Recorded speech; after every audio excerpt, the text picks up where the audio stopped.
Dynasty Warriors 7 was the 7th main game released in the Dynasty Warriors series. It was released on PlayStation 3, Xbox 360, and Microsoft Windows in March 10, 2011 in Japan, March 29, 2011 in North America, and April 8, 2011 in Europe. It is, in my opinion, one of the best Dynasty Warriors games. Just a bit of warning, there's going to be some bias towards the game in this review. However, I will try to best explain my points, and I'm not going to act like this game is perfect either. I will address the problems when I get to them. Also, just to be clear, this is a review of the US PS3 version of the game. I'm unaware of any differences between the versions of the game, if there's any at all. Now that is all out of the way, let's get into business. Let's start by talking about the reason I think Dynasty Warriors 7 is one of the best Dynasty Warriors games, the story mode. I know, I'm sounding crazy. Every Dynasty Warriors game has the exact same story mode, a retelling of the Romance of the Three Kingdoms. How could this set Dynasty Warriors 7 above all the other Dynasty Warriors games? Don't worry, I'll explain that all soon, but first, let's go over story. A fair bit of warning, there will be spoilers to the story of the Romance of the Three Kingdoms. Skip to this point in the video to avoid spoilers. Our story begins with the religious rebellion against the Han, known as the Yellow Turban Rebellion. This rebellion is immediately doomed to failure as various factions attack the Yellow Turbans, including Sun Jian's family, Cao Cao's ranks, and Liu Bei with his sworn brothers. Once the Yellow Turban is taken care of, Dong Zhou has his own rebellion in the west. He attempts to kill Cao Cao, but that is a bit less than successful. He is confronted by the allied forces at Hulao Gate. After an intense battle, even the great warrior Wu Bu joining the fray, Dong Zhou retreats. However, he is soon killed by Wu Bu. The allied forces do not pursue Wu Bu. There is a small resurgence of Yellow Turban officers, but they are taken down by Cao Cao's forces with the assistance of Dian Wei. During Cao Cao's ambitious quest, he is brought to Wan Castle. At said castle, he is trapped. However, with the help and sacrifice of Dian Wei, he is able to safely escape. Next, we have Rebellion of Wu Bu. A bit of warning, you're going to hear the word rebellion a lot in this review. Liu Bei had been doing battle with Cao Cao while trying to get land to call his own. It didn't go so well. However, Wu Bu offered to assist Liu Bei, who didn't hesitate to agree since Wu Bu had nowhere to call home. It takes about, 5 seconds for Wu Bu to betray him and take Shu Province as his own. Liu Bei forms another alliance with Cao Cao to take back Shu Province. After a long battle which involves flooding the castle, destroying many peasants' crops, Wu Bu and Zhang Liao are captured. Zhang Liao is taken to Cao Cao's ranks, while Wu Bu is executed. Liu Bei still doesn't have a land of his own. As such, he attempts to conquer some land. Unfortunately, after a battle with Cao Cao, Liu Bei is separated from Wan Yu. Wan Yu joins Cao Cao's forces in hope of one day seeing his sworn brother again. Meanwhile, in the south, Sun Jian and his family are having a battle at Jing Province.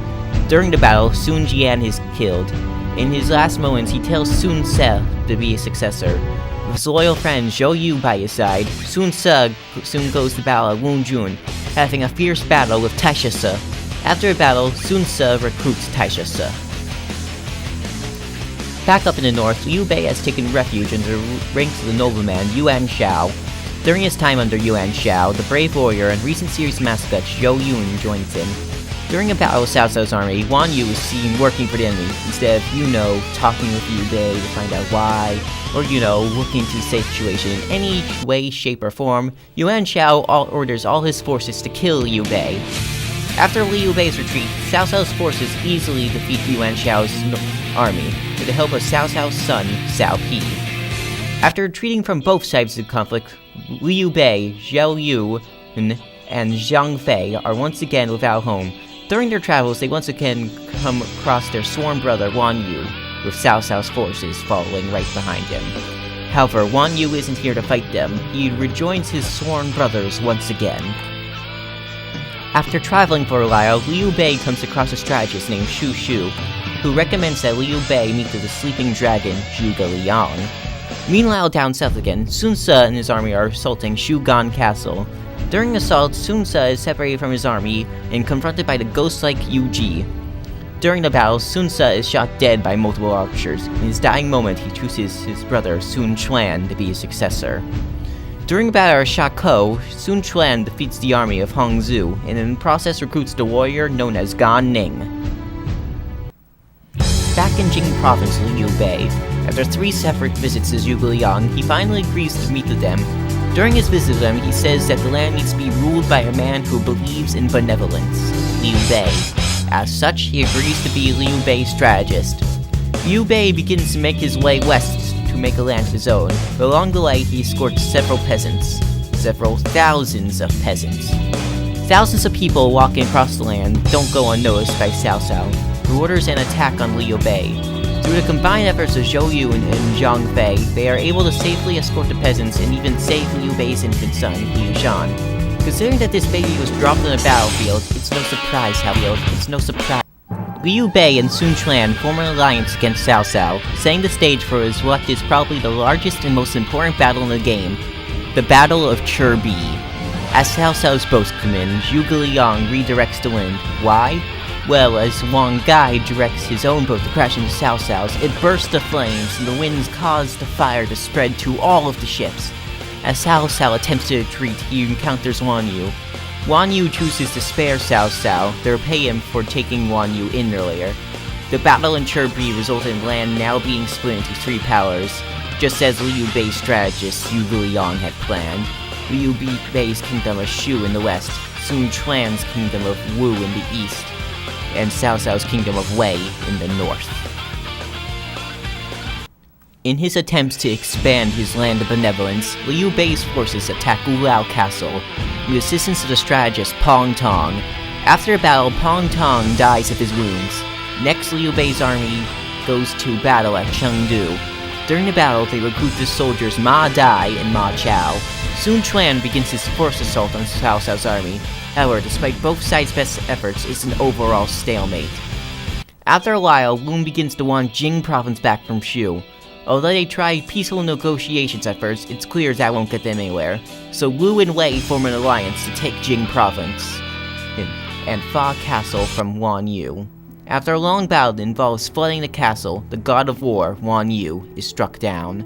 Meanwhile, far away, Zhang Fei loses a fight against his own men and is killed. The news of his brothers being killed devastates Liu Bei. He attempts attacking Wu for revenge, but he fails. Soon, his age and health begin to catch up to him, and Liu Bei dies in bed next to his wife Sun Shangxiang and his good friend Zhuge Liang. Before passing away, Liu Bei entrusts his dreams to Zhuge Liang. For the next few years, Zhuge Liang attempts to seize control of Lei via a northern campaign, under the rule of Liu Bei's son, Liu Shan. During the northern campaign, Zhuge Liang takes an apprentice from Lei, the youthful strategist Zhang Wei. Wei themselves aren't immune to time either. Time is limited. After his long rule, Cao Cao soon passes away, and his son Cao Pi soon takes his place and becomes emperor. Cao Pi doesn't notice the extremely evil look that his strategist Sima Yi gives him. Remember Sima Yi, he's gonna become important soon. After a few years of the northern campaign, Zhuge Liang's age begins to get the best of him, and he passes away in his sleep, passing on his and Liu Bei's hopes to the next generation. On Wei's side of the conflict, Sima Yi is as devastated by the death of Zhuge Liang as the kingdom of Shu is. The only man who was worthy of being his rival was now dead, and the only people left to oppose him were imbeciles. After years of being in a standstill of Shu, Sima Yi realizes how much of an imbecile that Cao Pi's successor's strategist is, and decides to throw a coup, overthrow him, and replace him with a different strategist. He does this with relative ease. The struggle of Shu continues, however. Sima Yi has to take time away to deal with a rebellion by Lang Ling. After his rebellion, Sima Yi shares the fate that his rival did. Before he dies, Sima Yi selects his son, Sima Shi, as his successor. During a battle at Hefei Castle, Sima Shi gets an arrow to the eye. Although this doesn't kill him, he does have to wear a piece of armor to hide his scar. During a rebellion by Wang Jian and Wen Qin, Sima Shi collapses from his wounds, history repeats itself, and before he dies, Shi chooses his brother Sima Zhao as his successor. Now that Sima Zhao is the head of the Sima family, commences the third and fourth invasions on Shu. Like previous invasions, they were a standstill. However, before a fifth invasion could begin, Zhuge Dan rebels and joins the Kingdom of Wu. After a battle against the remnants of Wu, Zhuge Dan is killed and many Wu officers are either killed or captured. After this most recent rebellion, Sima Zhao decides that the current Wei Emperor is incapable of continuing. He once again throws a coup and replaces this emperor. Now that there was nothing standing in his way, Sima Zhao, Zhang Wei, and Deng Ai commenced their final attack on Shu. During the battle, many Shu officers are killed, and it all ends when Liu Shan surrenders. Thus, the kingdom of Shu is conquered by Wei. Sima Zhao takes the title King of Jin, thus ending the kingdom of Wei. After 20 years of struggle, the kingdom of Wu is destroyed by internal struggles between Sun Quan's sons. Thus, the kingdoms of Liu Bei, Cao Cao, and Sun Quan were all eventually conquered under the rule of the Sima clan. Now that we have the plot out of the way, let's cover the basic gameplay. While the Dynasty Warriors gameplay style is described as a beat-em-up on most websites, with the sheer amount of games that copy the Dynasty Warriors formula, it may be best to define the gameplay as its own genre, Musou style. Here's how it works. The square button will do a regular attack. You can do up to 5 normal attacks in a row. The triangle button does a secondary attack. Unlike a regular attack, your combo will end after doing a single secondary attack. Blocking is done with the L1 button, X is to jump and climb ladders, and I'll explain what the circle button does in a little bit. The main gameplay of Musou-style games is centered around using a combination of regular and secondary attacks to take down large crowds of enemies. Well, what attacks you do and how effective each one is depends on what weapon you're using. All weapons follow one basic principle when it comes to combos. One regular attack and one special attack will do a combo that will focused attack on a small area directly in front of you, generally hitting only one enemy, which is very effective for protecting named units with large health bars. Doing 2 regular attacks and 1 special attack will do a weak attack that will target people on your left and right. Doing 3 regular attacks and then 1 special attack will do an attack that doesn't do a whole lot of damage, but attacks a very large crowd around you. As you can imagine, this combo gets large amounts of use when you're surrounded. Doing 4 regular attacks and then 1 special attack will do an attack that, although has moderate strength, its real advantage is that it lets you move and thus get away from a large group while simultaneously hurting enemies. Doing 5 regular attacks and then 1 special attack will do a strong focus attack that will do heavily damage enemies standing directly in front of you. Now, let's say that you want to cause even more destruction on the battlefield and make entire hordes of enemies drop dead. That's where Musou attacks come in. In order to do a Musou attack, you must fill up the Musou gauge by your health bar. This gauge can be filled up by killing enemies or picking up refill items by breaking pots. Every character in the game has 2 Musou attacks. The first can be achieved by simply pressing the circle button. The second Musou attack can be activated by pressing a button while either in mid-air or while blocking. Now, as I said earlier, combos will vary depending on what weapon you have equipped. Since we're already on the topic, let's talk about those weapons. There are 38 types of weapons in the game, and any character can equip any weapon. Sort of, but I'll get to that in a minute. As introduced in Dynasty Warriors Strike Force, characters can bring 2 weapons into battle at a time. You can switch weapons at any time using the R1 button. Now, while you can equip any weapon to any character, this isn't really a good idea.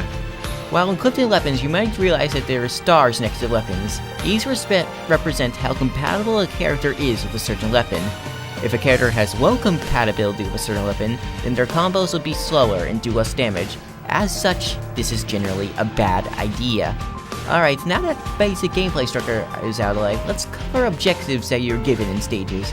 Now, while you can simply describe all objectives as kill the enemy commanders, which to be fair is an okay description, the exact way you do about it prevents things from getting too stale too quickly.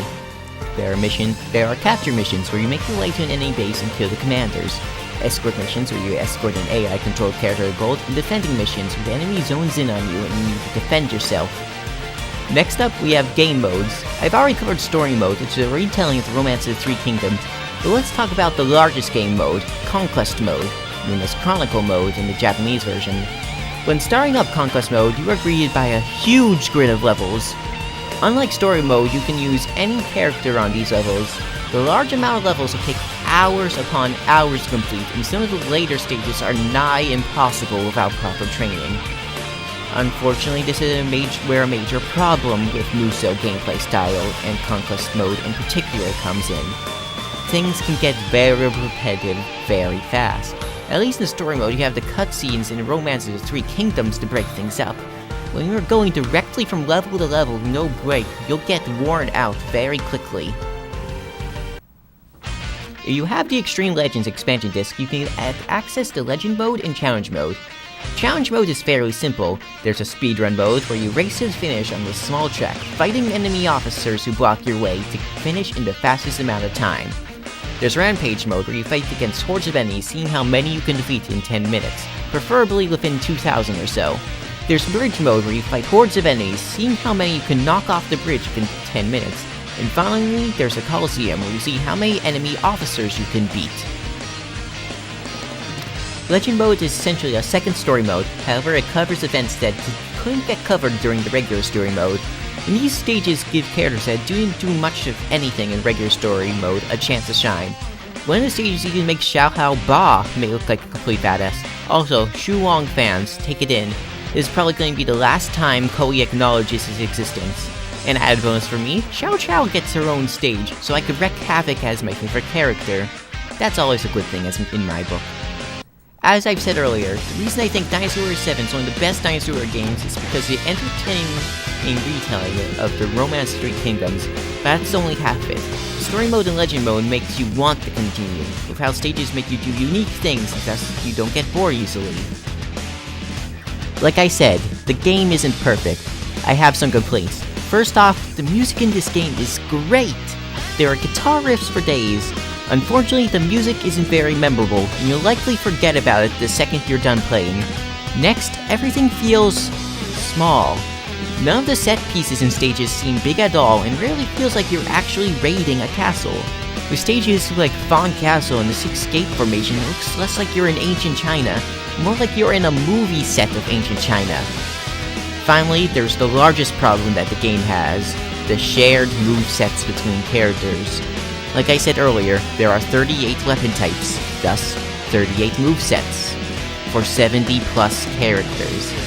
Many characters have the same movesets. There are literally 5 characters with the exact same sword moveset. Hell, Sun Jian and Sun Chuan share the same moveset, meaning that for a large amount of Blue's story, you're using only the sword. Overall, Dynasty Warriors 7 is a good game, overall, and in my opinion, one of the best Dynasty Warriors games, but it is far from perfect. I deeply recommend this game to anyone who wants the full Dynasty Warriors experience and a great introduction to the Musou gameplay style. The Juggernaut.